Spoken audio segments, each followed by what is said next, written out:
একদিন সকালবেলা টুনি ঘুম থেকে উঠে দেখে জঙ্গলে আগুন লেগে গেছে।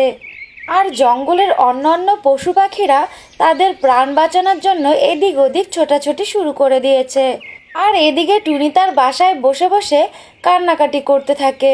আর কান্না করতে করতে বলে, হায় রে, এটা আমাদের কি হয়ে গেল? এখন আমি আমার দুটো ডিম নিয়ে কিভাবে বাঁচবো? এইসব কথা বলে টুনি অনেক জোরে জোরে কান্নাকাটি করতে থাকে। আর তখনই সেইখানে একটা টিয়া পাখি চলে আসে। টিয়া পাখি টুনি পাখির কাছে এসে বলে, বন্ধু টুনি, তুমি যদি প্রাণে বাঁচতে চাও তাহলে এক্ষুনি চলো, নদীর পাড়ে চলো, না হলে যে তুমি জ্বলে পুড়ে ভস্ম হয়ে যাবে। চলো টুনি, চলো। আরে টিয়া বন্ধু, তুমি এটা কি বলছো? আর কিছুদিনের মধ্যেই যে আমার ডিম থেকে বাচ্চা বেরিয়ে আসবে, এখন আমি এদেরকে ফেলে কিভাবে যাই? তুমি বলো তো। টিয়া বন্ধু, এখন তো আমাদের যে করেই হোক কিছু একটা উপায় বের করতে হবে। আমার ডিম দুটোকে যে বাঁচাতে হবে। এরপর টুনি পাখি ডিম দুটোকে ছেড়ে নদীর কাছে যায় জল আনার জন্য। আর নদী থেকে জল নিয়ে টুনি পাখি জঙ্গলের দিকে চলে যায় আগুন নেভানোর জন্য। কিন্তু সে ওইটুকু জল দিয়ে কিছুতেই আগুন নেভাতে পারছিল না।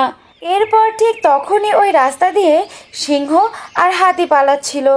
তখন সিংহ আর হাতিকে পালাতে দেখে টুনি পাখি বলে, দাঁড়ান মহারাজ, দাঁড়ান। আপনি কোথায় পালিয়ে যাচ্ছেন? আমরা সকলে মিলে যদি নদীর থেকে একটু একটু করে জল এনে আগুনে দিই, তাহলে কিন্তু এই জঙ্গলটাকে আমরা রক্ষা করতে পারি। কিন্তু আপনারা কেন বিপদের টের পেয়ে এখান থেকে পালিয়ে যাচ্ছেন? আর টুনির মুখের থেকে সিংহ এই কথা শুনে খুব খুশি হয়।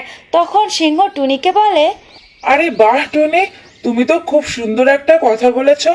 আমরা অবশ্যই আগুন নেভানোর জন্য তোমাকে সহায়তা করব। ঠিক আছে, চলো তাহলে আমরা সবাই মিলে নদীর তীরে যাই। এরপর সবাই ওই নদীতে গিয়ে একটু একটু করে জল নিয়ে এসে ওই আগুন নেভাতে থাকে। আর আগুন আস্তে আস্তে নিভে যায়।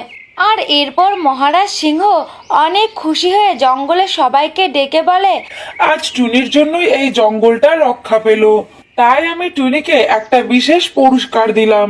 এই নাও টুনি, এখানে কিছু মোহর আছে। এই মোহরগুলো দিয়ে তুমি তোমার বাসাটাকে পাকা বানিয়ে নিও, কেমন? এরপর টুনি পাখি সেই মোহরগুলো দিয়ে একটা খুব সুন্দর বাসা বানিয়ে নেয়। আর সেই জঙ্গলে টুনি তার দুই সন্তানকে নিয়ে সুখে শান্তিতে বসবাস শুরু করে দেয়। একদিন সকালবেলা টুনি ঘুম থেকে উঠে দেখে জঙ্গলে আগুন লেগে গেছে। আর জঙ্গলের অন্যান্য পশু পাখিরা তাদের প্রাণ বাঁচানোর জন্য এদিক ওদিক ছোটাছুটি শুরু করে দিয়েছে। আর এদিকে টুনি তার বাসায় বসে বসে কান্নাকাটি করতে থাকে। আর কান্না করতে করতে বলে, হায় রে, এটা আমাদের কি হয়ে গেল? এখন আমি আমার দুটো ডিম নিয়ে কিভাবে বাঁচবো?